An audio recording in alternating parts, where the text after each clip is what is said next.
That bike ain't abandoned, girl. Some ghosts don't stay buried. She ran with $30, a wrench, and a name she was desperate to forget.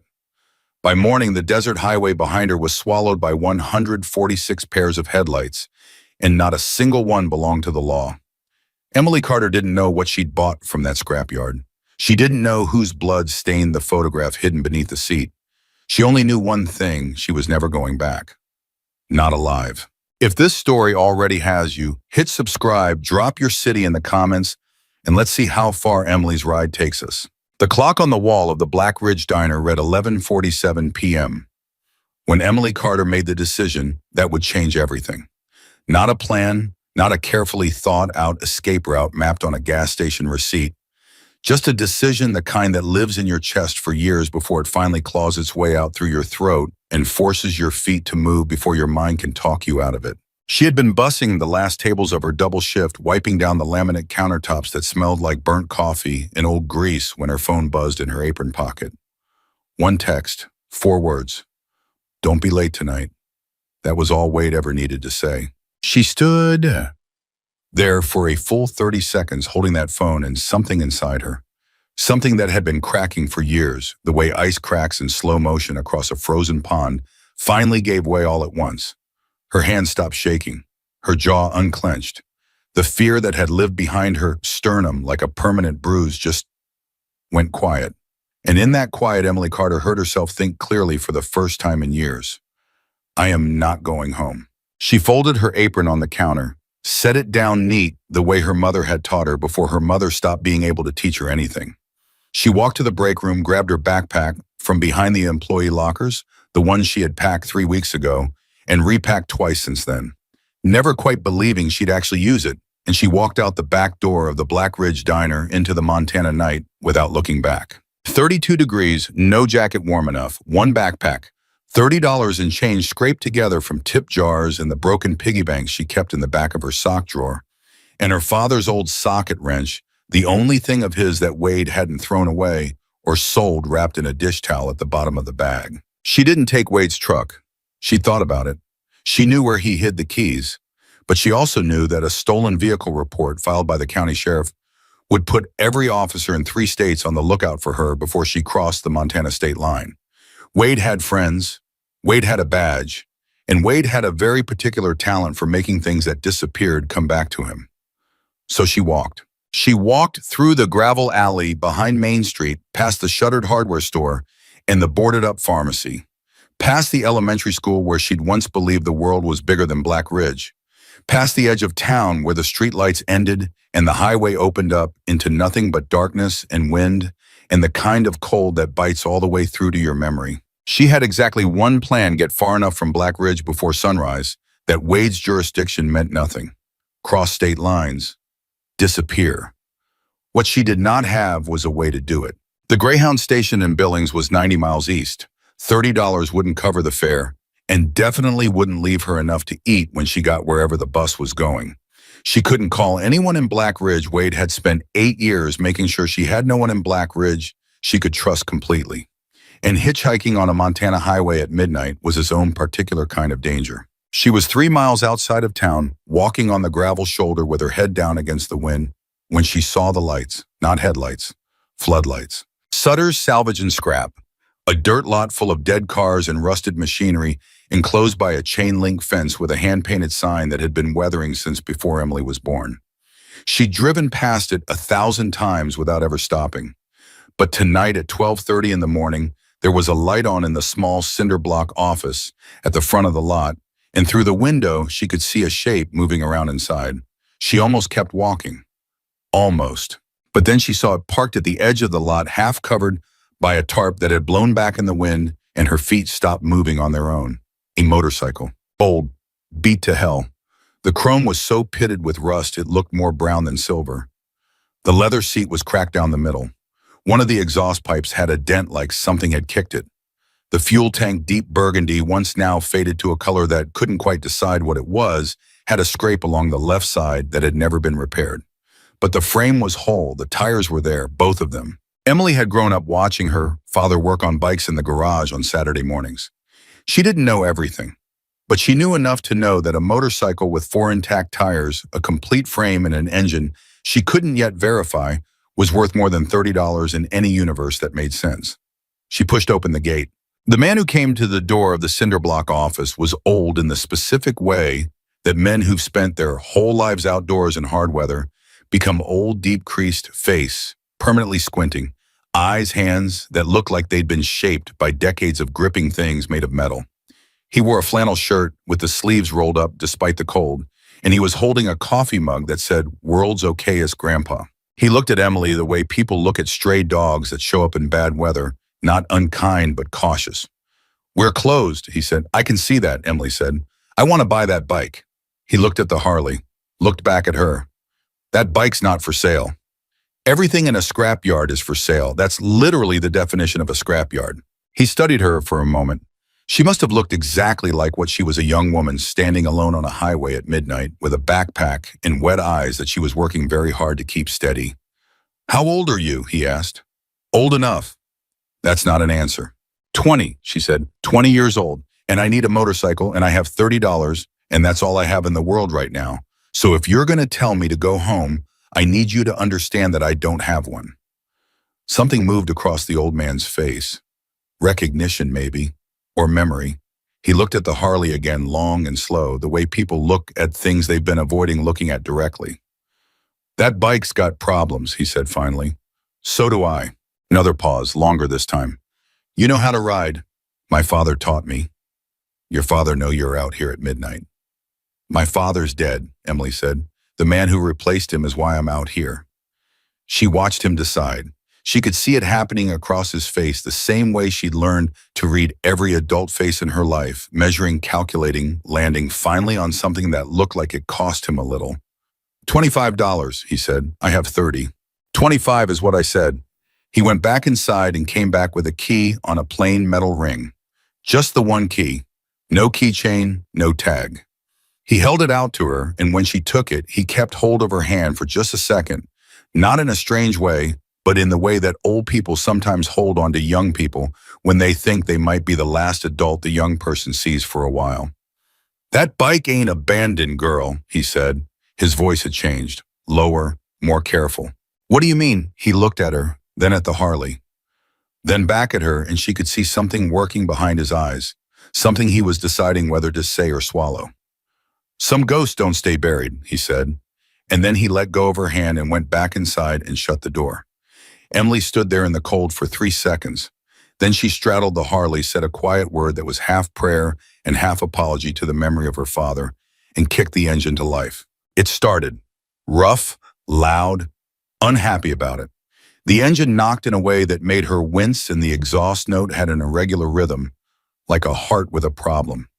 But it started, and it idled, and when she put it in gear and rolled toward the highway, it moved. She didn't look back at the cinder block office. She didn't look back at the sign. She pointed the front wheel south toward Nevada, toward anything that wasn't Black Ridge, and she opened the throttle. She had $25 in her pocket, her father's wrench in her backpack, and a dead man's motorcycle beneath her. She had no idea how right the old man was. Wade Carter woke up at 2:15 a.m. to an empty house and knew immediately. He'd known this was coming. On some level, deep beneath the bourbon and the badge and 8 years of carefully constructed authority, he'd always known this was coming. Emily had her mother's stubbornness and her father's mechanical mind, and neither of those things had ever made anyone in his household easier to control. He sat on the edge of his bed for a moment in the dark. Then he reached for his phone. He called Deputy Russ Haynes first, then Ty Buchanan. Then after a pause that lasted exactly long enough for him to pour 2 fingers of Jim Beam and drink it standing at the kitchen counter, he called a number he kept in his phone under the name DOT, which stood for nothing involving the Department of Transportation. "She's out," Wade said. "Tonight. On foot probably, or maybe she got a ride." The voice on the other end said something short. "I know," Wade said. "I'll handle it, but I need eyes on the highway south. She's got nowhere to go in any other direction." He listened for another moment.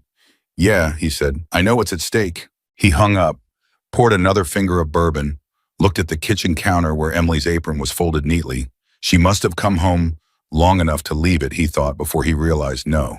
That wasn't right. She hadn't come home. He called the diner at midnight, and Danny said she'd left her apron on the counter when she walked out. She'd left it as a message. Wade stared at that apron for a long time. Then he picked up his keys. Emily's relationship with fear had always been complicated. She'd grown up afraid. It was the background noise of her childhood, the sound of footsteps in the hallway, the specific weight of silence before a door opened, the way her whole body learned to go very still and very quiet, the way small animals go still when something larger is nearby.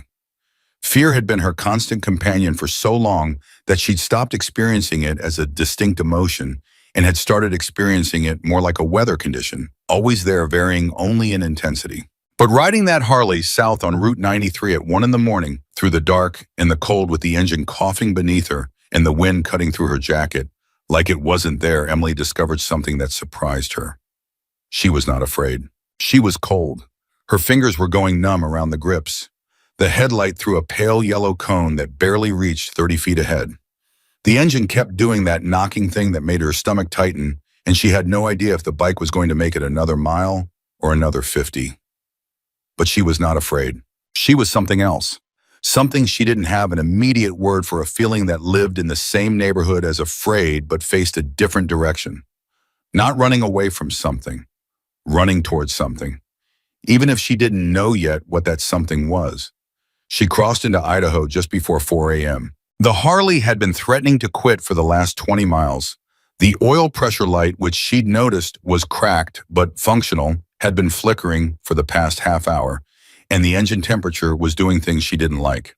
She pulled into a gas station outside of Salmon, Idaho, and killed the engine and sat there in the parking lot for a minute, just breathing. The gas station was closed. The lot was empty. The fluorescent lights buzzed overhead with that particular exhausted hum of lights that have been on too long in places that nobody visits at 4 a.m. She got off the bike and walked around it slowly, the way her father used to walk around a bike he was assessing. Looking. Not touching yet, just looking. The oil leak was worse than she'd thought. There was a dark trail that had been spraying back along the left side of the engine. She could see it now that she was looking, a fine dark mist across the exhaust pipe. Not catastrophic. Not yet.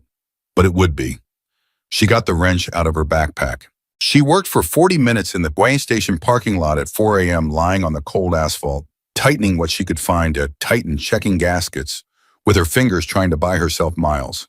Her hands got black with oil, and her knuckles got cut on a rusted edge she didn't see coming, and she lay there for a moment looking up at the Idaho sky, more stars than she'd ever really noticed before, huge and indifferent and spectacularly beautiful, and she thought about her father. He taught her to work on engines before he taught her to drive.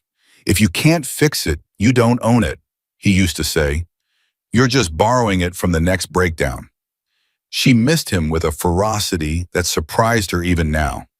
Then she got up, washed her hands with the bottle of water in her backpack, and got back on the motorcycle. She had to get to Nevada. She'd decided on Nevada somewhere around the Idaho border, not for any specific reason, but because Nevada felt far enough. Far enough from Wade, far enough from Black Ridge, far enough from everything. She didn't know yet that Nevada was exactly where this story was going to change. She was somewhere south of Wells, Nevada, 4 hours later, running on no sleep. And whatever stubbornness lives in the marrow of girls who've been told their whole lives they have no options when the Harley finally died.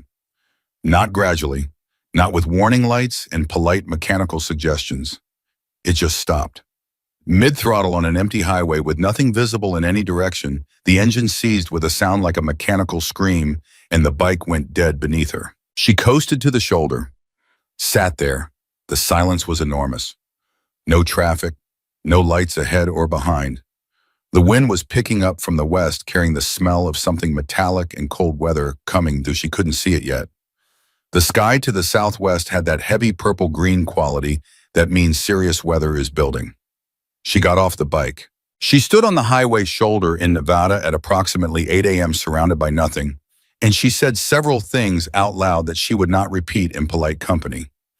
Then she started working. She was underneath the motorcycle on the highway shoulder, her back on the cold asphalt, her father's wrench in her hand when she found it. She wasn't even looking for anything unusual. She was checking the fuel lines, running her hands along the frame, trying to diagnose the seizure, and her fingers found a seam. Metal against metal, deliberately fitted. A panel that wasn't part of the factory design, welded flush into the underside of the frame, behind the rear cylinder where you'd never see it unless you were flat on your back underneath the bike, specifically looking at that section of frame. She stopped. She pressed the seam with her thumb. It moved just slightly, a flex that said there's a hinge here. Her heart did something that wasn't quite fear and wasn't quite excitement. She found the edge with her fingernail, worked at it. There was a small catch, barely there, almost flush, and when she pressed it with the point of the wrench, the panel clicked and swung open. Inside the hidden compartment, not large, maybe 8 inches by 12, machined, clean and smooth inside, in deliberate contrast to the rust and neglect outside, were 3 things. A folded leather vest, black, heavy, the kind of vest that men in a particular world call a cut. A photograph, old enough to have real photo paper, not digital print. A man, maybe mid-50s, big and gray-haired, standing with his arm around a younger man in front of a motorcycle, both smiling. On the back of the photograph, written in black marker, Rex and Danny Laughlin, 2019, and a gold lighter, rectangular, engraved on one side with an eagle and a wheel, on the other side in script, Rex Donovan, President. Emily lay on the highway shoulder of a Nevada desert road and stared at these 3 objects for a long time. Then her eyes found the 4th thing, tucked into the folded leather of the cut, so small she'd almost missed it. A paper tag on a wire loop. She held it up. Read it. Evidence, Silver Peak County Sheriff's Department. Case numbers 2021-CR-0447.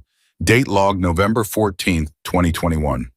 The wind gusted across the highway and the paper tag shook in her hand like it was trying to tell her something. Emily Carter sat up on the highway shoulder.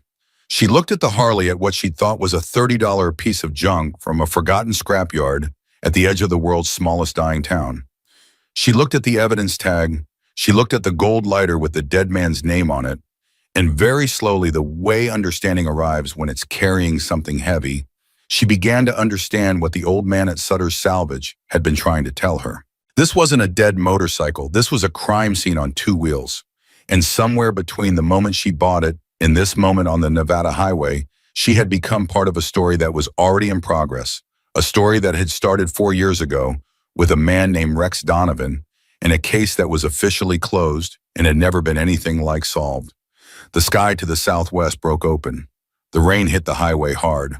Emily Carter wrapped the cut and the photograph in the lighter, and the evidence tag back in the compartment, clicked it shut, and sat there in the Nevada rain with her dead motorcycle and her $30 and her father's wrench. And for the first time in this entire long night, she felt something that was genuinely, unmistakably fear. Not of Wade, of something much larger, something she had no idea yet how to name. The rain didn't let up. It came down in sheets across the Nevada highway, the kind of rain that doesn't negotiate. It simply arrives and rearranges everything you thought you were doing. Emily sat against the dead Harley with her knees pulled to her chest and the water running down the back of her neck, and she stared at the compartment she'd just clicked shut, and she tried to think. Her brain wanted to panic. She could feel it at the edges, that specific high-pitched frequency of a mind trying to process too much at once. A murdered club president, a hidden evidence tag, a sheriff's case number stamped on a wire loop tag that had no business being inside a motorcycle sold at a rural Montana scrapyard for $25. She pressed her palms flat against her thighs and breathed, in through the nose, out through the mouth, the way her mother used to tell her to breathe when things got bad. Things she told herself. Like Dad taught you, one problem at a time. Problem 1, the motorcycle was dead. Problem 2, she was on an empty Nevada highway with no phone signal, no shelter, and the temperature dropping as the storm moved in. Problem 3, and this one she kept circling back to no matter how hard she tried to stay practical. Whatever was in that hidden compartment had been put there deliberately, hidden inside a motorcycle that someone had then deliberately abandoned in a Montana scrapyard far enough from Nevada that nobody would ever look for it there. That evidence tag was 4 years old. Case number 2021-CR-0447, Silver Peak County Sheriff's Department. Silver Peak County. She was in Elko County right now. Silver Peak County was 4 hours south. Someone had moved this motorcycle a very long way from where it started. She got up. The rain was loud and cold, and she was soaked through to her second layer, and she did not have a third layer. She looked up the highway in both directions. Nothing. Then she looked at the Harley. Okay, she said out loud, not to the bike exactly, or maybe to herself, or maybe to the ghost of whoever Rex Donovan had been.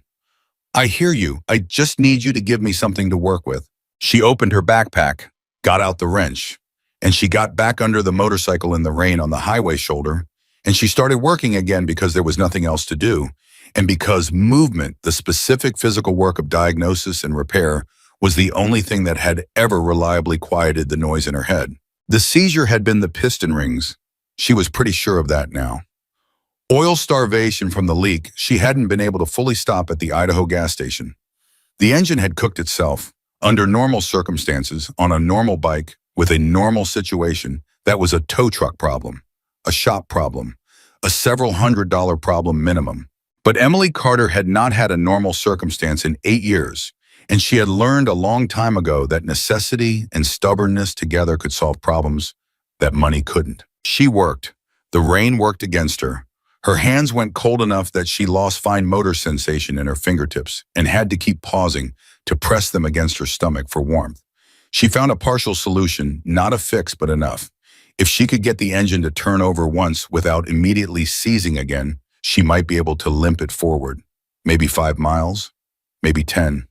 Enough to find something. A gas station, a structure, anything. She was back in the seat working the throttle with careful patience, coaxing the engine. The way you coax a frightened animal, slow, steady, no sudden moves when headlights appeared behind her. She felt her whole body go rigid. The headlights slowed, pulled up behind her. A truck she could tell by the height of the lights and the diesel idle. It sat there for a moment with its lights on her, and then the door opened and boots hit the wet asphalt. You all right out there? A woman's voice. That alone made Emily's shoulders drop 2 inches. She turned around. The woman walking toward her was maybe 60 heavyset, wearing a rain slicker and carrying a flashlight. She had the kind of face that had been through serious weather, not just meteorological, and come out the other side with the wrinkles to prove it and the eyes that said she'd be fine about it. Bike died, Emily said. I can see that. The woman shone the flashlight across the Harley without any particular drama. You're soaked through, I noticed. How long you been out here? Emily looked at the sky. Hour, maybe more. The woman made a sound that was somewhere between sympathy and exasperation. I got a shop 10 miles south. Not a motorcycle shop I want to be honest with you about, that I do truck repair mostly. But I got a garage and a dry floor and a propane heater that works most of the time. She paused. My name's Carol Briggs. Emily. Just Emily. For now. Carol looked at her for a moment with those eyes that had seen weather. She didn't push. I got tie-downs in the truck bed. We can load it up. I can't pay you much, Emily said immediately. I'm being straight with you. Didn't ask about pay, Carol said. Come on, help me with these straps before we both drown out here. They loaded the Harley in the rain. Carol worked efficiently and without complaint and didn't ask any more questions, which Emily noted and was grateful for in the specific way you're grateful for things that cost someone else something. Because Carol definitely had questions. Emily could feel them, contained and patient, but there. The truck cab was warm. It smelled like motor oil and a pine air freshener that had been there long enough to mostly stop working. Carol pulled back onto the highway and drove without speaking for a few minutes, which was exactly what Emily needed. Then Carol said, You running from something or running to something? Can it be both? Usually is, Carol said. How far you come, Montana? Carol nodded like that explained some things. Family situation. Emily looked out the window at the rain moving sideways across the headlights. My stepfather is the county sheriff. Carol was quiet for a beat. Then, that one syllable carried a whole library. They rode in silence for another minute. The heater worked on Emily's hands, and she felt the feeling coming back into her fingers in that painful pins and needles way that means the cold had gone deep. The bike's not mine, Emily said. She didn't know why she said it. Maybe because Carol hadn't asked. Maybe because the evidence tag had been pressing against her chest from inside the compartment for the last 2 hours, and she needed to set it down somewhere even halfway. I mean, I bought it, $25 from a scrapyard, but I found something inside it. Carol's hand stayed steady on the wheel. Found something. A hidden panel built into the frame. Inside it was a leather vest, the kind motorcycle clubs use, and a lighter with a name engraved on it, and a photograph. Emily paused. And an evidence tag from a sheriff's department in Silver Peak County, dated 4 years ago. The silence that followed was a different kind of silence than before. Carol's jaw moved slightly. Her eyes stayed on the road. Rex Donovan, Emily said. The name on the lighter was Rex Donovan. Carol Briggs's hands tightened on the steering wheel. Not dramatically. Just enough that her knuckles shifted. Just enough that Emily noticed. You know that name, Emily said. I didn't say that. You didn't have to. Another silence. Sights. Longer. The rain hammered the roof of the truck cab and the wipers worked back and forth, and Carol Briggs looked at the highway with the expression of someone doing math in their head, calculating something, measuring distances between things that weren't miles. Rex Donovan, Carol finally said quiet and flat, disappeared 4 years ago last November. Left a bar outside of Tonopah at around 10 p.m. and nobody ever saw him again. His motorcycle was never found. The Hells Angels called it a missing persons case. The Silver Peak County Sheriff's Department called it a closed investigation. She paused. Some people had other words for it.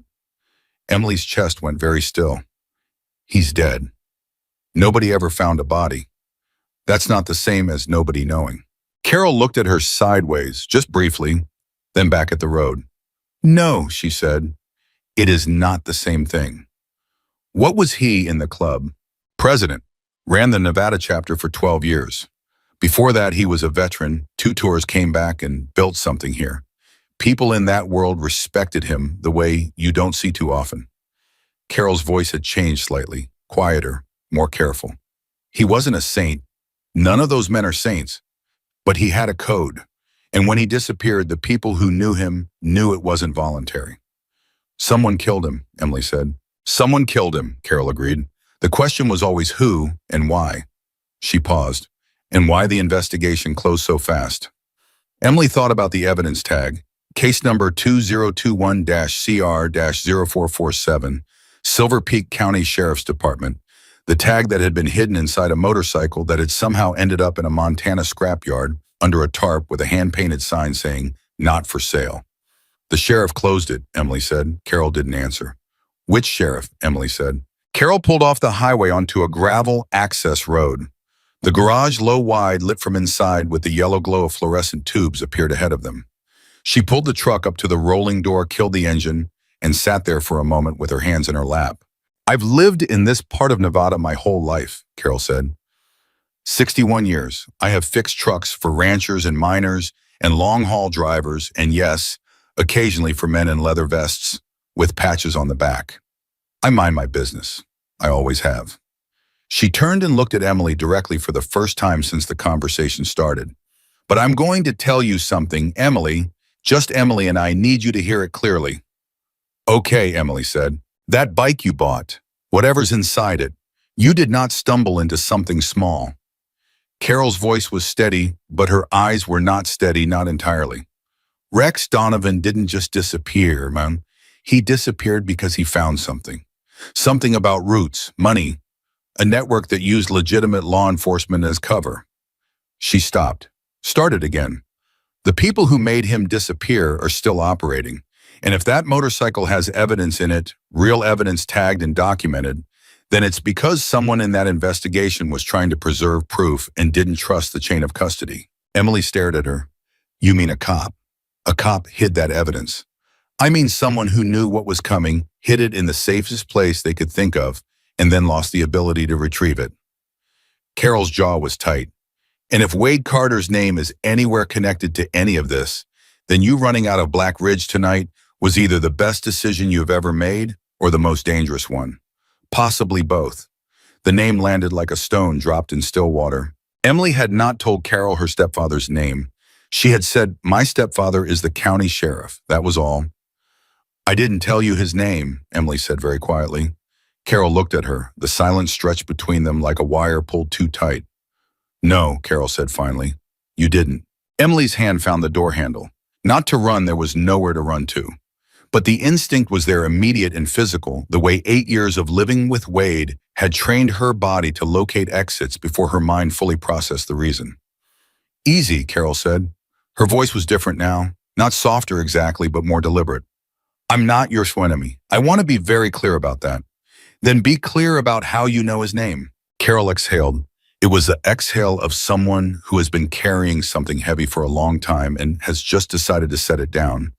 Because I've heard it before, connected to Rex's disappearance. Peripherally, not Silver Peak, but there are corridors, there are routes, and Wade Carter's name has come up in conversations I was not supposed to be part of. She met Emily's eyes. I hear things. In a garage on a Nevada highway, you hear things. Truckers talk, bikers talk. Men think women fixing engines aren't listening. Her mouth tightened. I've been listening for 4 years. Emily let go of the door handle. She looked at Carol Briggs, 61 years old, broad-shouldered, rain-slicked, sitting in a truck cab on the edge of the Nevada desert, and made a decision about her the same way she made decisions about motorcycles. By what she could see of the frame, by the quality of the construction, by what the wear patterns told her about how something had been used and whether it had been used honestly. Who else knows, Emily asked. About what I know nobody. About Rex's death. Carol looked out through the windshield at the garage. 146 people who've been waiting 4 years for the answer to come from somewhere. They just didn't know it was going to come on a rusted shovel head bought for $25 by a girl from Montana. 146. The number sat in Emily's chest. The club, Emily said. The Nevada chapter and every brother who rode with Rex has been running their own investigation since the official one closed. They haven't stopped. They won't stop. Carol finally opened her door. The rain was lighter now. Come on, let's get that bike inside. They unloaded the Harley in silence and got it into the garage, and Carol got the propane heater going. And Emily sat on an overturned milk crate with a cup of black coffee that Carol produced from a machine older than Emily, and she stared at the Harley and tried to calculate what she was sitting in the middle of. A dead club president, hidden evidence, a corrupt sheriff, possibly her stepfather, or possibly a network that included her stepfather, or possibly something larger than either. A 61-year-old woman in a Nevada garage who knew more than she had said and had said more than she'd intended. And a motorcycle. An old broken rust-covered Harley-Davidson shovelhead that had traveled from a Nevada highway to a Montana scrapyard and back into Nevada again and had refused through the oil leak and the seized piston rings and the freezing rain to completely die. Like it had somewhere it needed to be. Like it had been waiting for someone who could carry it there. Emily set down her coffee. Can you fix the engine? Carol looked at the bike from across the garage. Given time and parts, yes, but not tonight. How long? 2 days, maybe 3. Emily nodded. I need a phone. Not mine, mine's off the GPS. I know why your phone's off, Carol said. There's a landline in the office. No GPS on a landline. Emily stood up, walked to the office door, then stopped with her hand on the frame and turned back. Carol, the name Wade Carter, how connected is he to the network, to Rex? Carol looked at her for a long time. Connected enough, she said, that when his name came up in those conversations, the people having the conversation went quiet in a very particular way. The way people go quiet when a name means something they're not willing to say out loud in certain company. She paused. Connected enough that if he finds out you have that motorcycle, what's in that compartment, Emily, he won't just come to bring you home. The heater clicked and hummed. Emily stood in the office doorway and let that land completely. Let it settle into her bones alongside everything else, the exhaustion and the cold and the 30 miles and the 4 years of someone else's story she'd driven herself into the middle of. Then she walked to the landline and picked up the receiver. She held it for a moment. She had no one to call. That was still the truth. She had no ally, no lawyer, no family member in a position to help. She had a dead man's evidence and a broken motorcycle, and a woman she'd known for 2 hours who knew more about the danger Emily was in than Emily did. She set the receiver back down. She walked back out into the garage and stood in front of the Harley and looked at the hidden compartment at the barely visible seam in the frame that she never would have found if she hadn't been lying flat on her back on a Nevada highway in the rain. He hid it for a reason, she said half to herself. Rex, Carol said. Whoever put it there, they documented it, they logged it with an evidence tag, they sealed it inside the frame.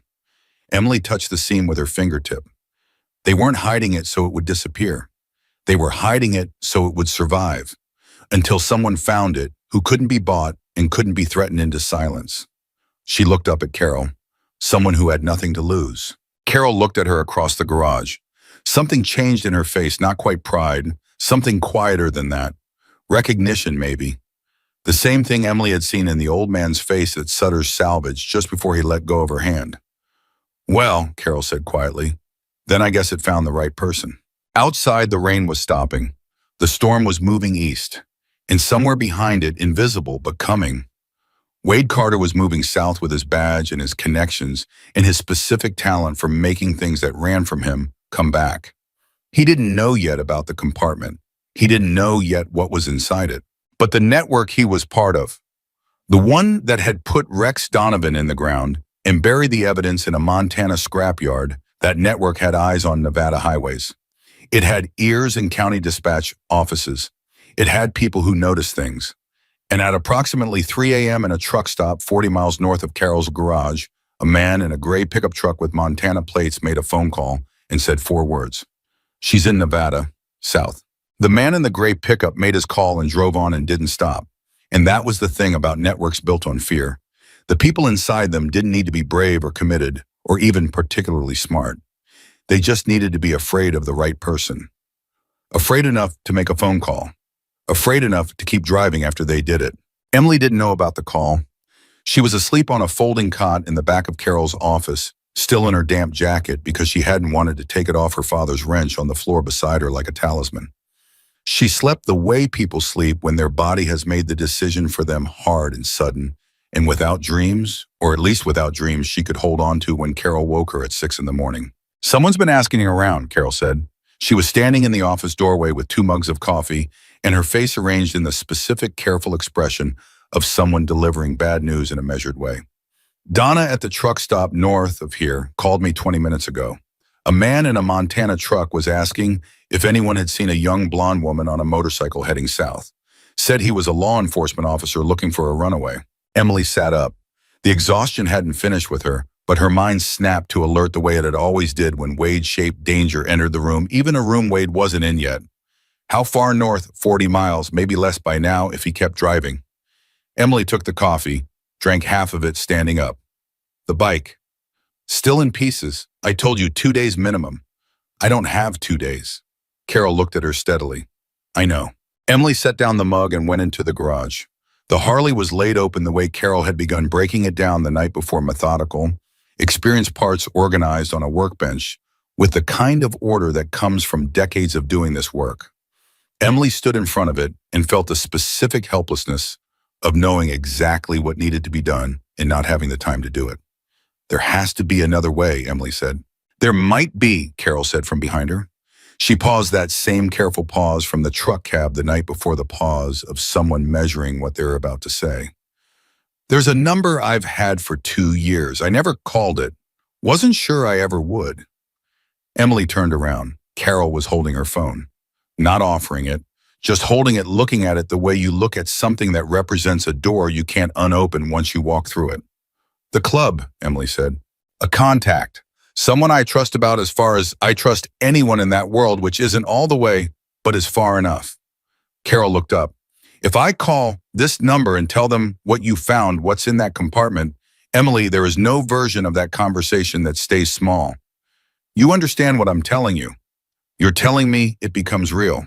I'm telling me it becomes real and large and fast, and you will not be in control of what happens next. Emily looked at the gutted Harley, at the compartment still closed, still holding its 4-year-old secret. She thought about Wade 40 miles north and closing. She thought about the evidence tag. She thought about Rex Donovan standing with his arm around a younger man in a photograph taken in Laughlin in 2019, and the fact that nobody had found his body and nobody had found his motorcycle until a girl with $30 and nowhere to go bought it from a Montana scrapyard in the middle of the night. Call them, Emily said. Carol dialed without ceremony. It rang 4 times, and then a man's voice answered low and cautious in the way of people who answer unknown calls at 6 in the morning. Carol said, "This is Carol Briggs, Elko County. I have a situation you need to know about. It involves Rex's bike." The silence on the other end lasted exactly 3 seconds. Then the voice said, "Don't move. Don't talk to anyone. We're coming." Carol lowered the phone. Emily looked at her. "How long?" Emily asked. Carol checked her watch. They'll have to mobilize. Riders from 3 different directions, probably. She paused. 4 hours, maybe 5. Wade could be here in 3. I know. They looked at each other across the gutted motorcycle. Then we have work to do, Emily said. She picked up a wrench, Carol picked up another one, and they worked. The next 2 hours were the most focused Emily had been in years. Not the desperate scrambling of the highway a shoulder in the rain, but deliberate, methodical work with a purpose beyond survival. She and Carol didn't talk much. They didn't need to. There was a language in the work itself, the specific shorthand of 2 people who understood mechanical things, and they moved around the Harley in a rhythm that felt almost natural, given how recently they had been strangers. While they worked, Emily thought about the compartment, about what Carol had told her that Rex had disappeared because he'd discovered something. A network, routes, cartel money moving through legitimate law enforcement channels. She thought about Wade and his phone call at midnight 2 a.m. to the number saved as DOT. She thought about the way he'd said, I know what's at stake, with the specific steadiness of a man who'd been managing a dangerous thing for a long time and had gotten comfortable with the weight of it. She thought about her mother, who had loved Wade once, or thought she had, or had been too tired and too alone to see clearly what she was walking into, who had gotten sick and then gotten worse and then stopped being able to protect Emily from anything, including herself, before she died when Emily was 15 and left her alone in a house with a man who wore a badge and called it law. She pressed the thought down.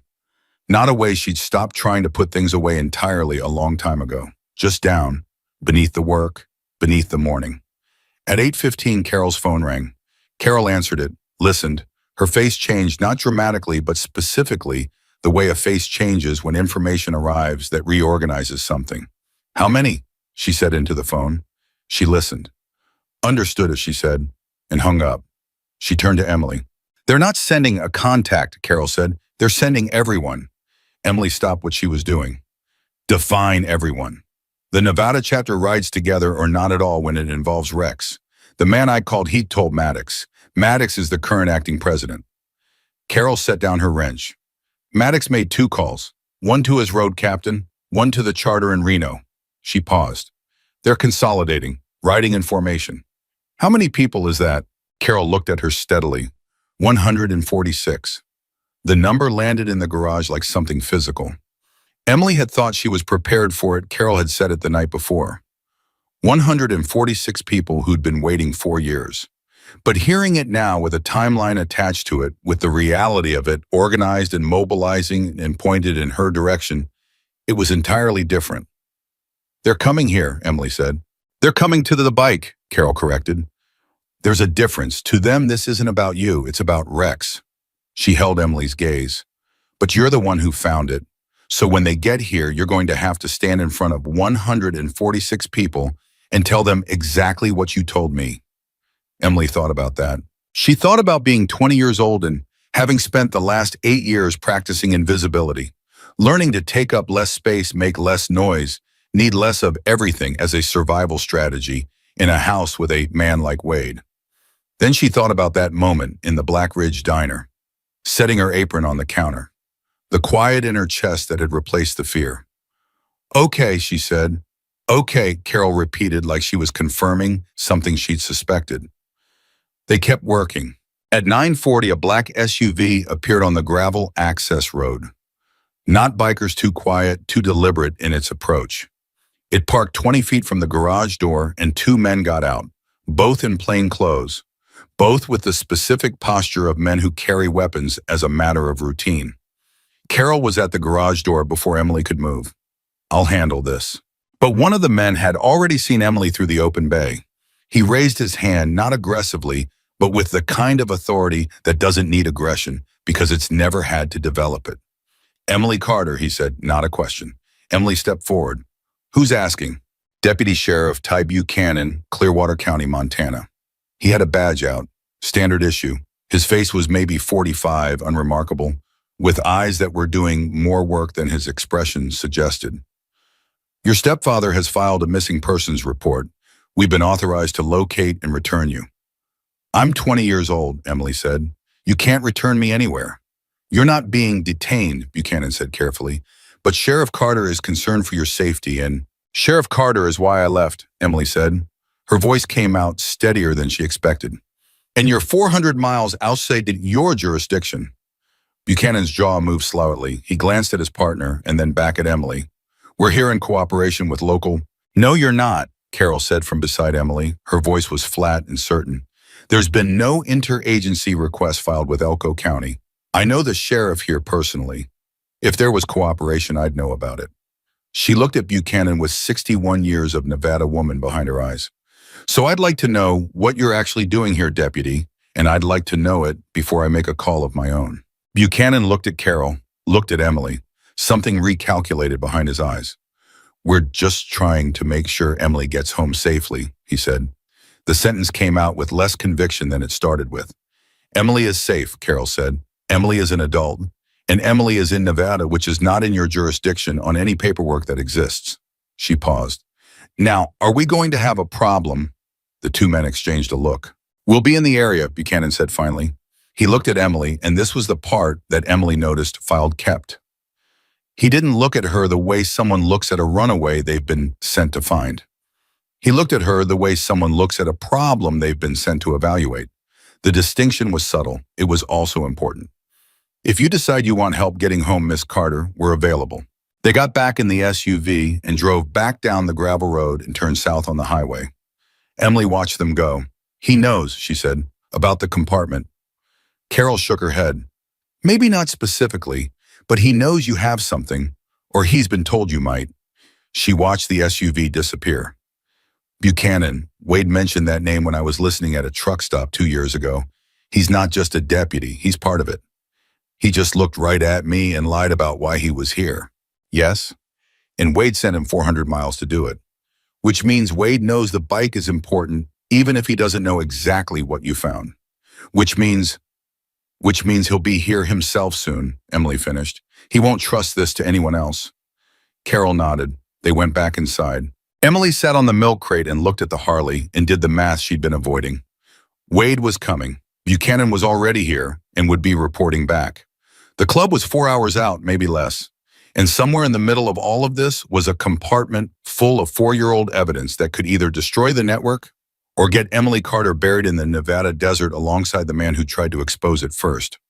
She got up and went to the Harley. She opened the compartment. She took out the photograph. Rex and Danny Laughlin, 2019. The two men smiling. She looked at the younger man, maybe 30 in the picture, dark-haired, with the kind of open face that looks like it hasn't learned yet what the world does to open faces. Danny, she said quietly. Who are you, Danny? She turned the photograph over. On the back, Rex had written the names. But below the names and the location in smaller different handwriting added later, she was sure of it, were 7 digits. A phone number with no area code. She stared at it. A phone number hidden inside a photograph, hidden inside a compartment, hidden inside a motorcycle that had been hidden in a Montana scrapyard for 4 years. Whoever Danny was, Rex had made sure his number survived. She walked to the office, picked up Carol's landline, dialed the 7 digits with the Nevada area code prefix because she was in Nevada and the bike had come from Nevada, and whoever Rex Donovan was, he had been a Nevada man. It rang twice. A man answered, young-sounding, wary in a way that said he'd been waiting for calls that never came and had nearly stopped expecting them. Who is this? He said. My name is Emily Carter, she said. I found Rex's motorcycle, I found the compartment, and I found your number. Dead silence. Then very quietly, where are you, Choim? Elko County, a garage off Route 93. The silence stretched. She could hear him breathing, processing. The sound of a man whose world has just shifted on its axis trying to find his footing. Is the cut still there, he said. The lighter, the evidence tag. All of it, Emily said. Everything. Another silence. Then his voice changed, cracked just slightly at the edges. I put that there. 4 years ago. I logged the tag myself and sealed it in and moved the bike north because they were going to destroy it, and He stopped. Started again. I was a deputy. Silver Peak County. I knew what they were going to do to the evidence. I knew what they'd already done to Rex. I had maybe 40 minutes before they came back, and his voice steadied. I hit it, and then I ran, and I've been running since. Emily closed her eyes. The shape of it assembled itself completely, The officer who tried to preserve the truth. The evidence logged and sealed and hidden inside the president's own motorcycle. Moved far enough away that the network couldn't find it. Lost in a Montana scrapyard when the officer who hid it couldn't retrieve it without leading them straight to it. Danny, she said, a pause. Rex called me that. How did you... The photograph. He kept it with the lighter. She swallowed. He kept your number. She heard him exhale, long and shaking the exhale of 4 years of wait. Maddox is coming, Emily said. The whole chapter. They'll be here in a few hours. I know, Danny said. Maddox called me 20 minutes ago. I'm already writing. Emily gripped the phone. There's something else you need to know, Danny said. His voice had gone tight again. Wade Carter, the Montana sheriff. I know that name. He wasn't just a local contact. He was a transfer point. Cartel money moved through Black Ridge because Wade controlled the northern corridor. Rex found the paper trail and was going to go federal with it. A pause. Wade was at the meeting, the night Rex disappeared. I didn't know until afterward when it was too late. Emily stood in Carol's office with the landline pressed against her ear and the photograph of Rex and Danny in her hand and the sound of her own heartbeat very loud and very clear. Wade had been there. Wade had been in the room. Wade hadn't just closed a case. He had been part of the reason the case existed. 8 years. 8 years of living under the same roof as the man who had sat in a room while another man was murdered and then driven 400 miles north and gone back to being a county sheriff and a stepfather and had kept doing it day after day, year after year in a small Montana town where everybody trusted him and nobody suspected anything. Emily, Danny's voice came through the phone. Are you still there? I'm here, she said. Her voice was very quiet. When Maddox gets there, tell him everything. Don't filter it. Don't try to manage what he does with it. A pause, someone pause. These men have been waiting 4 years. They deserve the whole truth. And Wade, Emily said. Danny was quiet for a moment. Wade Carter is going to come south, he said. He knows the bike exists now. He's probably known since you bought it. Someone at that scrapyard talked, or Buchanan told him, or both. He's going to come to make sure what's in that compartment never sees daylight. Another pause. But he doesn't know that 146 people are going to get there first. The garage had gone quiet except for the propane heater clicking. Emily could hear Carol moving somewhere in the bay, working, staying close, giving Emily the privacy of the office while remaining within earshot because that was the kind of woman Carol Briggs was. Outside, the Nevada morning was getting on with itself. Clear now. Dry. The storm had moved east and taken its rain with it and left behind a kind of sharp, clean air that made distances, deceptive things look closer than they were, or further. Emily set down the phone. She walked back into the garage. Carol looked up from the workbench. The deputy who hid the evidence, Emily said. He's riding with them. Carol absorbed this without visible surprise. Then they have a witness. And we have about 3 hours before Wade gets here. Emily picked up her wrench. How much can we get done on the engine in 3 hours? Carol looked at the Harley, calculated something. Enough to run, she said. Not enough to run far. It doesn't need to run far, Emily said. It just needs to run long enough to meet them on the highway. Carol nodded slowly. You want to ride out to meet them. I'm not waiting here for Wade to arrive first. I'm not doing this in a garage. Emily looked at the compartment, at Rex Donovan's hidden truth intact after 4 years waiting in the frame of a rusted motorcycle that should have been dead 3 times over. If those men have been riding toward this for 4 years, the least I can do is ride toward them. Carol looked at her for a long moment, then she picked up her own wrench. Then let's get this bike running, she said. And somewhere south on the Nevada highway growing closer with every minute 146 engines were already turning. The Harley started on the 3rd kick. Not cleanly. It coughed and protested, and the exhaust note was still ragged at the edges, still carrying that irregular rhythm like a damaged heartbeat. But it started. Carol had worked 3 hours straight without complaint, without stopping, except twice for coffee, and when the engine caught and held and settled into something resembling an idle, she stepped back and wiped her hands on a shop rag and looked at it with the expression of someone who has performed a minor miracle and is privately satisfied about it. It'll run, she said. Don't push it above 55. Don't let it sit at idle too long, or it'll foul the plug we just cleaned. And if the oil pressure light comes on again, Pull over immediately, Emily said. I know. You sure about this? Emily was already putting on her jacket.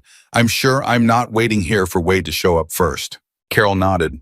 Then she walked to the workbench and picked up something and held it out. A phone, not Emily's, which was still powered off at the bottom of her backpack. A flip phone, old the kind that predated GPS tracking as a standard feature. Prepaid. Maddox's road captain's number is already in it. His name is Terrell. He knows you're coming. Emily took the phone. Thank you for all of it. Carol looked at her with those 61-year Nevada eyes. Don't thank me yet. Get on that road. Emily swung her leg over the Harley. The engine grumbled under her. She could feel the difference from last night, rougher, more fragile, the mechanical equivalent of a person running on adrenaline and not much else. But it would move. That was enough. She pulled out of the garage onto the gravel road and turned south on Route 93. The Nevada morning opened up around her dry and vast and indifferent, the way Nevada always is. The way places are indifferent when they've existed long enough that human problems seem like weather to them. Temporary. Passing through. Emily kept the throttle steady at 50, felt the wind, and did not look in the mirror for the first 5 miles, because she needed those 5 miles to think without the fear of what might be behind her contaminating the thinking. She called Terrell on the flip phone at mile 6. He answered on the first ring. His voice was deep and unhurried in the specific way of men who have ridden long distances in all conditions and learned that urgency and panic are expensive fuel. You're the girl, he said. Emily Carter. I'm on 93 heading south. How far out are you? 60 miles in closing. We've been riding since 4 this morning. A pause. She could hear the wind through his phone, the collective engine sound of the formation behind him, like low continuous thunder. Maddox wants to know, is the bike running? Well enough. In the compartment? Intact. Everything Carol told you is accurate. A brief silence. Then Terrell said something she couldn't make out, not into the phone to someone beside him. Then back to her, Danny's 3 bikes behind me. He wants to talk to you. Before she could respond, a different voice came on. Younger? The same voice from the landline in Carol's office, but different now that he was on a motorcycle heading toward her, more present, somehow more real. Emily, when you hit mile marker 194, pull off at the rest stop. We'll meet you there. Don't stay on the highway if Wade's network has eyes on 93. We want the handoff to happen off the road. Understood. How long? 40 minutes, maybe 35. She pressed the phone to her ear harder against the wind. Danny, when Maddox sees the evidence, what happens? A pause. What do you mean, Mom? I mean, what does he do with it? What happens to Wade? Another pause. Longer this time. That's above my pay grade, he said. And she could hear that it wasn't evasion, it was honest uncertainty. Maddox has been president for 2 years. He's not Rex. He's more careful, more methodical. A beat. But when it comes to Rex specifically, I don't know how careful he'll stay. Emily rode with that for a moment. There's federal evidence in that compartment, she said. If anything happens to Wade before it reaches federal hands, it becomes evidence of something else. I know that, Danny said. I logged that tag. I know exactly what it represents. His voice tightened slightly. I spent 4 years running because I was afraid of exactly what you're describing, that the truth would get buried under what someone did with it. A pause. That's why I need you to be the one talking to Maddox when he arrives, not me. Me, he knows. He's been suspicious of my motives for 2 years because I couldn't tell him everything. I was protecting the chain of evidence. He trusts you differently because you have no reason to be anything but honest. I'm a stranger, Emily said. Why would he trust me at all? Because you bought a dead man's motorcycle for $25 and drove it through a Montana night and a Nevada rainstorm with no agenda except getting out of a bad house, Danny said. In that world, Emily, that's a kind of credential. She held the phone and said nothing for a moment. The highway stretched ahead. Mile marker 188 passed on her right. 35 minutes, she said. We'll be there. She pocketed the phone and rode. She was thinking about Wade. She'd been thinking about Wade for 20 miles in the way you think about something you have been circling for years and are finally moving directly toward. 8 years of careful management of learning his moods, his rhythms, his specific patterns of danger. 8 years of knowing without ever saying that the man in her house was capable of things that most people in Black Ridge would not believe if she told them, because he was so good at being the other version of himself in public. She thought about a specific night 3 years ago. She'd been 17. She'd found a folder in Wade's desk. She'd been looking for a pen. That was all just a pen, and the folder had papers in it she didn't understand at first. Numbers, rotes, names she didn't recognize. One name she did recognize, a state police detective who'd been investigating something in the region. That detective had transferred out of state 4 months later abruptly without explanation. She put the folder back. She'd never told anyone. She told herself she didn't understand what she'd seen. Told herself there were innocent explanations. Told herself a lot of things that 17-year-old girls in bad houses tell themselves, because the alternative knowing fully that there's nothing you can do is a weight that can crush you if you let it settle completely. She understood the folder now. She understood it completely. Mile marker 194 came up, and she pulled off at the rest stop, a concrete structure and some picnic tables and a water fountain that probably didn't work, and killed the engine and sat there in the quiet. The Harley ticked as it cooled. The Nevada sun was up fully now, pressing down with the specific intensity of a place that doesn't mediate its weather. She opened the compartment, took out the evidence tag, held it in her hand. Case number 2021-CR-0447. Date logged November 14th, 2021. Danny had 40 minutes. He'd logged this and sealed it and moved the bike north in 40 minutes with people coming back and a president already dead, and his own career and safety already forfeit the moment he made the choice. He'd been 26 or 27, she figured, based on the age he looked in the photograph. 26 years old and 40 minutes to decide whether the truth was worth the rest of his life. She put the tag back. She heard them before she saw them. The sound came from the south. First, a vibration in the air that wasn't quite sound yet, that lived below the threshold of hearing and above the threshold of feeling. She'd heard engine sounds her entire life, and she'd never heard anything like this. One engine sounds like one thing, 20 engines sound like a different thing. But 146 engines in formation running together, disciplined and deliberate, that was not a sound. That was a presence, a force of nature with a mechanical source. The formation came over the rise, and she saw them. She had known intellectually that it would be large. She had heard the number, 146. She had assembled it in her head as an abstraction, a lot of people, a lot of motorcycles, a significant show of force. Seeing it was different. They came off the highway in precise order, the road captain Terrell she assumed at the front, and behind him rank after rank of riders who filled the rest stop access road and the shoulder and the lot itself, organizing without apparent communication into a formation that left a clear path to the center, where she was standing beside Rex Donovan's Harley. The engines died in sequence. The silence that followed was the loudest silence Emily had ever experienced. 146 men sitting on stopped motorcycles saying nothing, looking at the motorcycle she was standing beside, looking at her. Maddox stepped off his bike. She'd pictured him from Carol's description, towering gray-haired, the acting president. The reality was accurate and insufficient at the same time. He was maybe 60, built like someone who had spent a serious life doing physical things, with gray hair, pulled back on, and eyes that were not unkind, but were absolutely serious in a way that precluded softness. He wore his cut like it was a part of his body. He walked toward her without hurry and without performance, and stopped 6 feet away. He looked at the Harley for a long time. Not at Emily, at the bike. He looked at it the way people look at something they thought they'd never see again, with a grief that had learned to live alongside itself and was now having to rearrange to make room for the actual thing it had been mourning. Then he looked at Emily. "Where did you find it?" he said. "Black Ridge, Montana, a scrapyard called Sutter's Salvage. 3 nights ago." "How much did you pay?" $25. Something moved through the assembled riders. Not a sound exactly, more like a collective breath, a shift in weight. "Show me the compartment," Maddox said. She showed him. She opened it and stepped back and let him look without touching, first the way you let someone look at something that belongs to them when they've been away from it for a long time. He crouched down and looked in at the cut, in the photograph, in the lighter, in the tag, and he went very still. A younger man came through the formation Danny she knew before he got close enough to confirm it.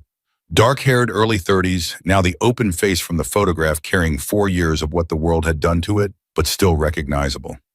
He stopped beside Maddox and crouched down too. Maddox didn't look at Danny immediately. He looked at the contents of the compartment for a long moment. Then he picked up the lighter, Rex's lighter. He held it in his palm and closed his hand around it and was quiet for what felt like a full minute. "You logged the tag," Maddox said. Not to Emily, to Danny. "Yes, sir," Danny said. "And you moved the bike?" "Yes, sir." "And you've been running for 4 years?" "Yes, sir." Maddox finally looked at him. His face was complicated. Anger was in there. Emily could see it. The specific anger of a man who had lost someone important and spent years unable to direct that anger properly. But underneath it, working its way up through the anger, like something determined, was something else. Relief, maybe. Or the specific quality of a man who has been carrying an unanswered question for 4 years and has just received the answer. "You should have come to me," Maddox said. "I know that now," Danny said. "Then I was 27 years old and I had 40 minutes and I made the best call I knew how to make." Maddox held Danny's gaze for a long moment. Then he stood up, looked at Emily. "The sheriff who closed the case," he said. "Silver Peak County. His name was Briggs. He's dead now. Heart attack 18 months ago. Convenient timing." His jaw tightened. "But the network didn't die with him. It moved north, adapted." He looked at her steadily. "Wade Carter." "My stepfather," Emily said. "I know who he is to you." His voice was careful. "I want to know who he is to you right now, standing here." She understood the question. He wasn't asking about family structure. He was asking where her loyalty lived. "He was part of the meeting," she said, "the night Rex disappeared." Danny confirmed it. "Wade was a transfer point cartel money through Black Ridge Northern Corridor." She held Maddox's gaze. "He's not my stepfather right now. He's the man who helped kill your president." The assembled riders had not moved. 146 men in the collective silence of 4 years of wanting to know and finally knowing. Maddox nodded once, slow and deliberate. "What do you want to happen to him?" he said. The question surprised her. She hadn't expected to be given one. "I want him to answer for it," she said, "federally, on the record, in a way that sticks." She paused. "I don't want him to disappear." She meant it both ways, and Maddox heard both ways. "Because if he disappears," Maddox said, "the network disappears with him. The deputies, the routes, the money, all of it." "All of it," Emily confirmed. Maddox looked at her for a long moment. Then he turned to Terrell. "Get the federal contact on the phone. The one Danny's been sitting on for 4 years." He looked back at Emily. "We do this right. We do this documented and legal and airtight because Rex deserved better than a shallow grave, and this evidence deserves better than a jail cell technicality." His voice was controlled, but the weight behind it was immense. "We're going to nail every single one of them to the wall with their own rope." The formation shifted. Phones came out. Terrell was on his immediately. Danny had his own phone to his ear, speaking quietly, the kind of focused, rapid speech of someone who has rehearsed a conversation in their head for 4 years and is finally having it. Emily stood beside the Harley and breathed. Then Terrell lowered his phone. His face had changed. "Maddox," he said. Something in his tone made the immediate area go quiet. "2 vehicles," Terrell said, "coming off 93 northbound. Locals spotted them 2 miles back. Montana plates." A pause. "One is a county sheriff's unit." The words landed in the rest stop like a stone dropped in a well. Every head turned north. Emily's hands went still at her sides. Maddox turned to face the access road. He stood in front of 145 men who arranged themselves behind him in the specific way that groups arrange themselves when something has arrived that they've been waiting a long time for. Emily stood beside Rex Donovan's motorcycle. She watched the dust rise on the access road, and Wade Carter's vehicle came into view. He stopped 50 yards out. She could see him through the windshield. She knew his shape. She knew the set of his shoulders. She knew the particular stillness of a man who has just processed a situation that is catastrophically different from what he expected and is trying to calculate forward from it. She watched him look at the formation.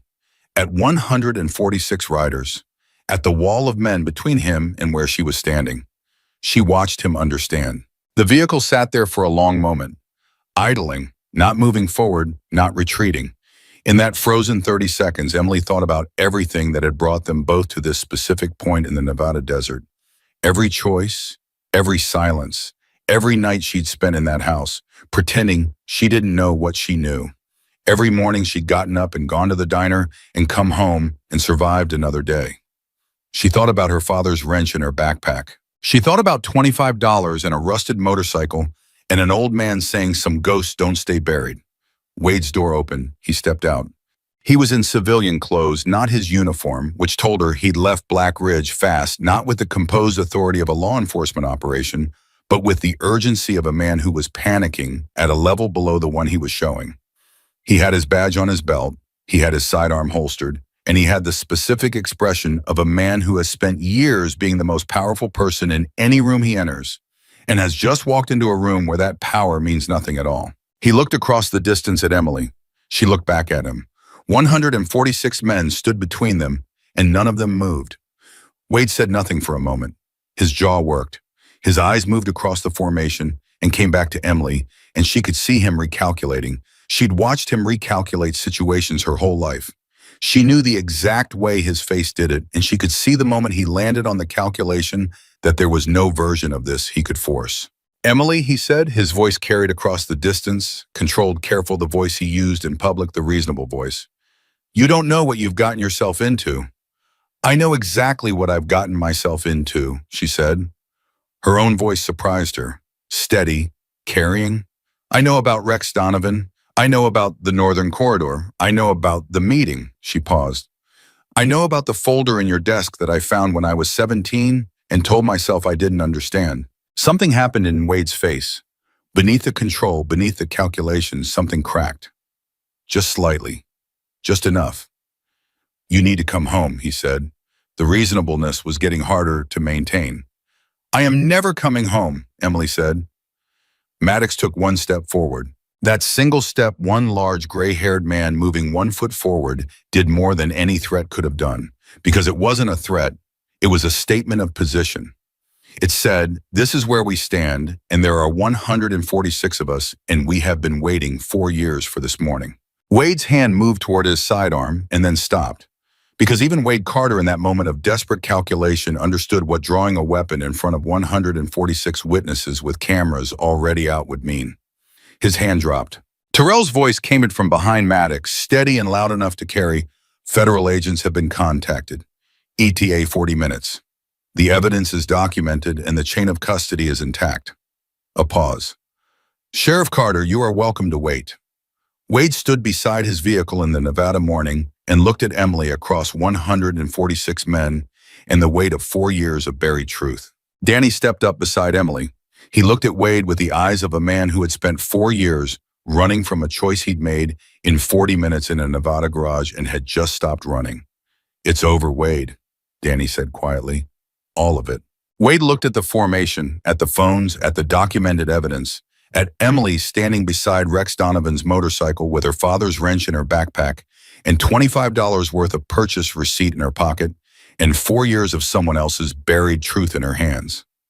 His shoulders dropped, not dramatically, just enough. Just the specific small collapse of a man whose structure has finally given way. He sat down on the hood of his vehicle and waited. Wade Carter sat on the hood of his vehicle for 38 minutes. Nobody touched him. Nobody threatened him. Nobody had to. 146 men standing in organized silence in a Nevada rest stop in the full morning sun was its own particular kind of pressure, not violent, not theatrical, just absolutely immovable. The kind of pressure that doesn't need to announce itself, because it simply exists the way a mountain exists, and you either acknowledge it or you walk into it and find out what it's made of. Wade acknowledged it. He sat there with his hands on his thighs and his badge on his belt and the specific stillness of a man who has spent years being the one who makes other people wait and is now experiencing the other side of that equation for the first time. Emily watched him from beside the Harley, and she felt she examined this carefully because she wanted to be honest with herself about it. Almost nothing that she expected to feel.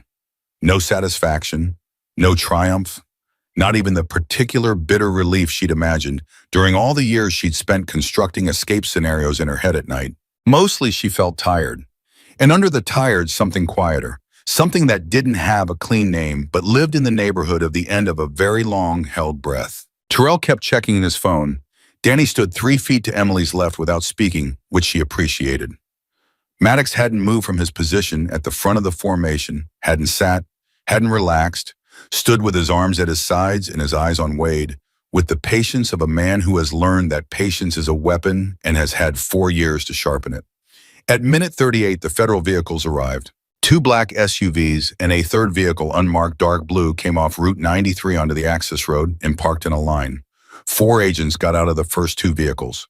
From the third, a woman in her 40s in a gray blazer, who moved with the efficient authority of someone who had been doing this work long enough that urgency and composure had merged into a single gear. She walked directly to Maddox. They clearly knew each other or knew of each other. There was no introduction, just a brief nod that carried a great deal of compressed history.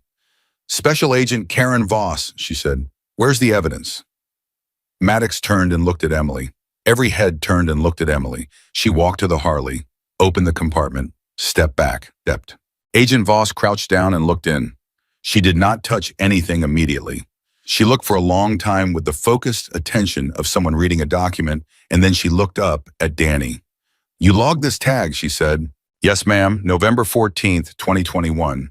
I was Deputy Daniel Reeves, Silver Peak County, badge number 4471. He recited it the way people recite things they've rehearsed in their head for years fluently, without affect, because the repetition has worn the emotion off the surface, even though the emotion is still there underneath. I had 40 minutes. I documented what I had, and I sealed it, and I moved the bike because I knew the evidence was going to be destroyed, and I didn't have time to do it properly, and—" "You did the right thing," Voss said. Her voice was direct and without decoration. "It kept the chain intact, that matters." She stood up, looked at Emily. "And you're the one who found it." "Emily Carter, yes ma'am. Bought it at a scrapyard in Montana.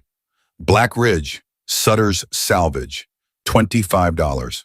Voss looked at her for a moment with an expression that was professionally neutral, but had something working beneath it, something that on a different face might have been called astonished. "How did you know to look in the compartment?" "I didn't," Emily said. "I was lying on a highway shoulder in Nevada in the rain trying to fix the engine. My hand found a seam in the frame." She paused. "It wasn't looking. It was just there." Voss absorbed this, nodded once. Then she turned toward Wade. She walked to him without hurrying. Wade had stood up from the hood of his vehicle when the federal cars arrived, the instinct of a law enforcement officer, the trained response of standing when authority enters the room, even when you are the reason the authority is there. He stood with his shoulders back and his hands at his sides, and his face arranged in the controlled expression of a man who has decided that his best remaining option is a kind of careful dignity. "Sheriff Wade Carter," Voss said. "I know who you are," Wade said. His voice was steady. Emily had to give him that, whatever else he was. He had spent enough years performing competence that the performance held even now. "And I know this looks bad. It looks like evidence of conspiracy in the murder of Rex Donovan, the obstruction of a federal investigation, and participation in a cartel money distribution network operating across 3 states, Voss said in the same tone she might use to read a grocery list. "But I'm interested in what it actually is. So I want to give you the opportunity to tell me before we go any further." Wade looked at Voss, looked past her at the formation, at Maddox standing like a gray monument, at Danny who looked back at him steadily without anger, which Emily suspected was harder than anger would have been. At Emily. His eyes stayed on Emily for a moment. She looked back at him. She did not look away. She had spent 8 years learning to look away from Wade Carter, and she was done with that particular skill. Something in his face shifted, not dramatically, just the small final adjustment of a man who has run the numbers and found that they no longer work. "I want a lawyer," he said, "and I want immunity consideration before I say anything substantive." Voss nodded like she'd expected this. "We'll discuss terms, but Sheriff, I want you to understand something before we get in that car." She paused. "We have the evidence. We have the witness who logged it. We have the testimony of this young woman who traced the chain of custody from a Nevada highway to a Montana scrapyard. We have 4 years of financial records that Deputy Reeves kept copies of before he ran." She let that land. "You are not in a position to negotiate your freedom. You are in a position to negotiate the degree to which you spend the rest of your life in a federal facility." Another pause. "I suggest you think carefully about what information you have that we don't, because that is the only currency you have left." Wade stood there. The formation didn't move. The Nevada morning pressed down on everyone equally, on Wade and on Emily and on Maddox and on Danny and on 146 men who had ridden since 4 a.m. toward the answer to a question that had cost them their president. There are others, Wade said finally. His voice was quieter. The performance was thinning. In the network. Above me. A pause. I wasn't the architect. I was a corridor. I ran the northern route because I controlled the county, and they needed the county. He looked at Voss, and the calculation in his eyes was fully visible now, naked, undefended. I can give you names that are bigger than mine. Then you'd better start talking, Voss said. They put him in the dark blue vehicle. 2 agents flanked him. The door closed, and that was that 8 years of Emily's life and 4 years of 146 men's grief, and it ended with a man in a gray blazer and a car door closing on a Nevada access road at 10:15 in the morning. Emily had expected to feel more. She stood beside the Harley and watched the vehicle and felt tired again. The deep structural tiredness of someone whose body has been running on emergency reserves for 36 hours and is beginning to calculate the debt. Maddox walked to her. He stood beside her, and they both looked at the dark blue vehicle for a moment. He'll give them enough to make it worth their while, Maddox said. Men like Wade always do. The question is whether the names he gives are real or whether he gives them people he can afford to sacrifice. He paused. That's Voss's problem. She's good at her job. Do you trust her? Emily asked.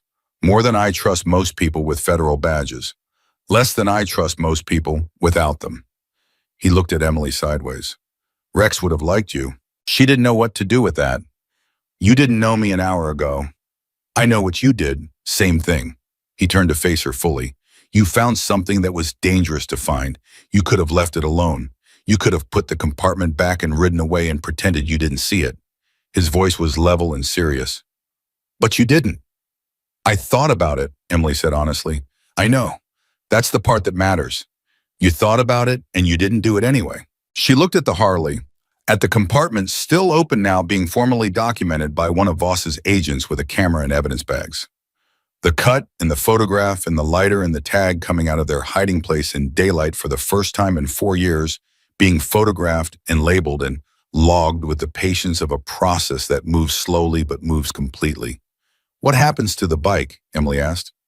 Maddox was quiet for a moment. That depends. On what? On what you want. He looked at her steadily. You bought it, legally. It's yours.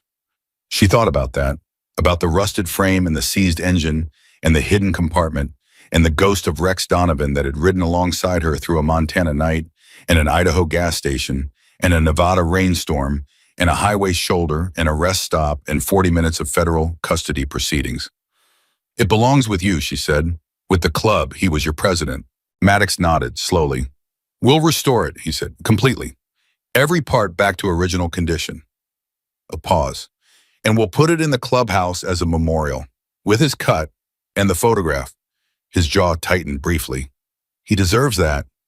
He does, Emily said. Danny appeared at her left shoulder. He'd been talking to Voss's team for the last 20 minutes. Statement documentation. The formal process of 4 years of carried truth finally being set down in a place where it could be used. He looked exhausted in the way that people look exhausted when relief and grief arrive at the same time and the body doesn't know how to process the combination. They want a full deposition, he said, both of us. Today if possible, tomorrow latest. He looked at Emily. You okay with that? Yes, she said, without hesitation. He nodded. Then he looked at the Harley at the open compartment, now empty, its secret given up to the light, and his face did something complicated and private that Emily looked away from because some moments belong only to the person having them. Terrell appeared with a phone, held it out to Maddox. Carol Briggs, he said. Maddox took the phone. Carol. He listened for a moment. His face changed something warmer than anything she'd seen on it. Yes, she's standing right next to me. He listened again. Then he held the phone out to Emily. She took it. Still in one piece, Carol said. Still in one piece. Good. Carol's voice had that contained quality again, restrained measuring. Wade's in custody. Federal vehicle. Talking already, apparently. Of course he is. A pause. How's the bike? Emily almost laughed. It was such a Carol Briggs question, practical, direct, cutting to the mechanical heart of things. The evidence is out. It's being documented. Maddox is taking it back. Good place for it. Another pause. Emily, what are you going to do now? It was the question she hadn't let herself think about, not fully, not yet, because thinking about now required believing that then was actually over. And she hadn't quite caught up to that yet. She'd spent the last 36 hours in pure forward motion, 1 mile at a time, one problem at a time, and in the idea of stopping and looking up and asking what now felt enormous and terrifying in a way that was completely different from the fears she'd been managing all night. I don't know yet, she said honestly. You have somewhere to go. Not yet. Carol was quiet for a moment. Arizona's a good state, she said finally, carefully, like she was mentioning something neutral. Warm, year-round work for someone who can fix an engine. Emily stood in the Nevada morning with a prepaid flip phone pressed to her ear, and the evidence of the last 4 years being bagged and documented beside her, and 146 men beginning the slow, organized process of preparing to ride, and she thought about Arizona. Carol, she said, yeah, thank you for stopping on the highway. A pause. I've driven past people on highway shoulders my whole life, Carol said. You were the first one I stopped for. Another pause. I think I was supposed to. Emily handed the phone back to Terrell. She stood there for a moment in the middle of everything, the agents and the formation and the documented evidence in the closed vehicle with Wade in it, and she let herself feel for just a moment what she'd been holding at a distance all morning. It was over. Not perfectly over. Not cleanly over. There would be depositions and court dates and federal proceedings and names she'd have to repeat in rooms full of lawyers, and none of that would be simple or fast. Wade would negotiate and deflect and deploy every tool a man with legal training and systemic connections could deploy, and some of it would work and some of it wouldn't, and the process of justice was always slower and more complicated than the moment that initiated it. But the compartment was open. The evidence was in federal hands. Danny Reeves had stepped out of 4 years of running and put his real name on a deposition. 146 witnesses had been present for Wade Carter's calculation collapsing, and Rex Donovan's motorcycle was going home. The shape of it was irreversible, and that was enough. Maddox came back to her one final time before the formation began to organize itself for the ride south. He stood in front of her and he held out his hand, and when she shook it, his grip was firm and brief and carried the specific weight of a man who doesn't make gestures he doesn't mean. The club takes care of its own, he said. You know that expression. I've heard it. We extend the definition sometimes. He held her gaze. When you get to wherever you're going if you need anything. Work, help, someone to call. You have 146 people who owe you something real. He reached into his vest and produced a card plain, just a phone number, and handed it to her. That's Terrell's number. He answers. She took the card. I'm not owed anything. You brought a dead president home, Maddox said quietly. Don't argue with me about what you're owed. She didn't argue.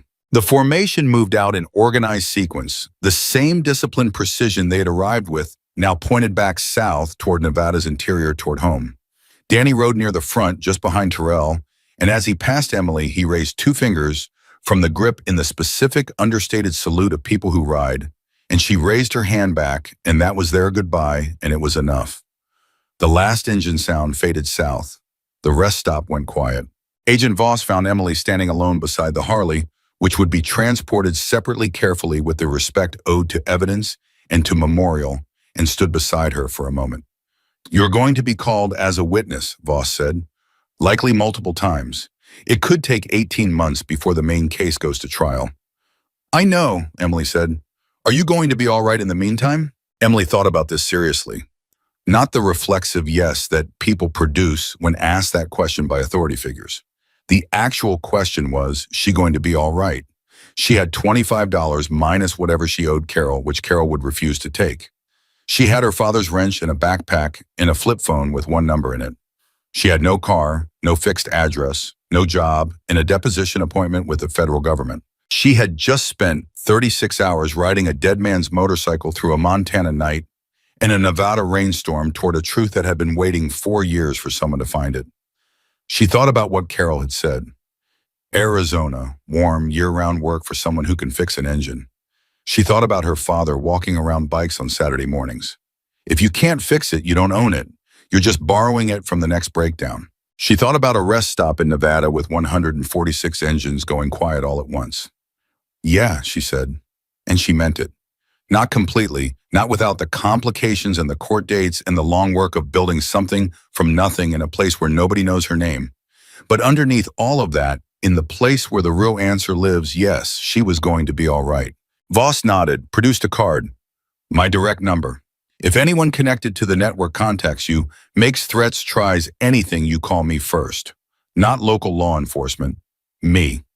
Emily took the card, looked at it, looked at Voss. Is that likely? Less likely now than it was this morning, Voss said. We're moving fast. But these networks don't collapse cleanly. There are always people who don't get the message in time. She paused. Be careful. I've been careful my whole life, Emily said. It got exhausting. Voss looked at her for a moment with something that wasn't quite a smile, but lived in the same county. Then be smart, she said. That's better anyway. She walked back to her vehicles. They loaded and left. The access road went quiet. The Nevada sun continued its indifferent work. Emily stood alone beside Rex Donovan's motorcycle one last time. She put her hand on the frame, on the section of frame where the compartment had been sealed for 4 years. Now empty and documented and finished with its long work. The metal was warm from the sun. The rust was still there, the dents, the scrape on the fuel tank that had never been repaired. The Harley looked exactly like what it had always looked like from the outside. A piece of junk from a Montana scrapyard, not worth the $25 someone had paid for it. She thought about the old man at Sutter Salvage. His warning. The specific weight of his hand holding hers before he let go. Some ghosts don't stay buried. You're buried now, she said quietly to Rex Donovan, or to the bike, or to whatever combination of the two had carried her through the last 36 hours. Properly, with witnesses. She picked up her backpack, slung it over one shoulder, put her father's wrench inside and zipped the bag closed. She had Terrell's number and Voss's number and a flip phone with a working battery and the approximate location of the Arizona state line. She walked to the highway. She stuck out her thumb. The first truck that passed didn't stop. The second slowed, then kept going. The third, a long-haul rig with California plates and a driver who looked about 60 and had the face of someone who has driven enough miles to have made peace with most of his opinions about people pulled over and leaned out the window. Where are you headed? He said. Arizona, Emily said. He looked at her, at the backpack, the jacket, the way she was standing on a Nevada highway shoulder, with the specific composure of someone who has just come through something significant and is still standing. Long way, he said. I know, she said. I'm good with long ways. He nodded. Hop in. She got in the truck. 6 months later, on a stretch of Route 66 in western Arizona, a small garage opened for business. Hand-painted sign. No frills. A woman in her 20s with engine grease on her hands and her father's socket wrench on the workbench, and a reputation that had traveled faster than she had because word moves quickly in communities built on roads and engines, and the specific brotherhood of people who understand that machines like people can be broken and can be fixed and deserve someone willing to do the work. They called her the girl who brought a dead president home. She never corrected them, not because it wasn't complicated. It was deeply, entirely complicated, and the federal trial ran 14 months, and Wade Carter took a plea deal in month 11 and gave up 11 names and received 22 years and said nothing when the sentence was read, just nodded once in that infuriating, controlled way of his, and Emily sat in the gallery and felt exactly what she felt in the Nevada rest stop, tired, and underneath the tired, the end of a very long-held breath. But the story they told about her, the short version, the one that spread through biker communities and truck stops and small garages on long highways, that version was true in the way that the important parts of stories are true. She had found the bike. She had opened the compartment. She had made the calls and ridden south and stood in front of 146 men and told the truth without filtering it. And every year during the late October desert run, 146 riders stopped at a small garage beside Route 66. They didn't call ahead. They didn't need to. She always knew they were coming. She could hear them before she saw them. That same sub-frequency vibration in the air, that wasn't quite sound yet, that lived below hearing and above feeling, the way she'd heard them for the first time in a Nevada rest stop when her life was still in the process of changing completely. They'd stop for an hour, two if she had coffee made. Maddox would come in and sit on the workbench stool without invitation, which she'd told him once was rude, and he'd looked at her with those absolutely serious eyes and said he'd take it under consideration, and he never changed. Danny always brought food. He'd gotten into the habit of it the first year, and it had become its own tradition. Terrell would check her books because she was bad at her books, and he was inexplicably good at them, and she'd let him because it was easier than arguing. They never stayed long. They had road to cover, and she had work to do, and the specific nature of their relationship, built in 36 hours of emergency and maintained across years of ordinary time, didn't require lengthy visits to sustain itself. It required only this showing up. Year after year, the same faces, the same engines, the same two fingers raised from the grip as they pulled back onto Route 66 heading south. She was not one of them. She had never worn a patch. She didn't belong to the club in any formal sense, and never would, and that was exactly right. She was something else, something that didn't have a category in any existing structure, which was fine with her because Emily Carter had never fit any existing structure and had stopped trying to. She was the girl who bought a rusted Harley for $25 at the edge of the world's smallest dying town. She was the girl who found a dead man's truth in Maudit and carried it all the way to the light. She was the girl who stood in the Nevada desert at 20 years old with nothing but her father's wrench and 30 hours of bad road behind her and looked at 146 men and told the truth without flinching. And she was the girl they rode 1,000 miles every October to see, not because she belonged to them, but because she had done the thing that mattered most in any world built on loyalty and road and the long work of keeping faith with the dead. She had brought Rex Donovan home, and that made her family.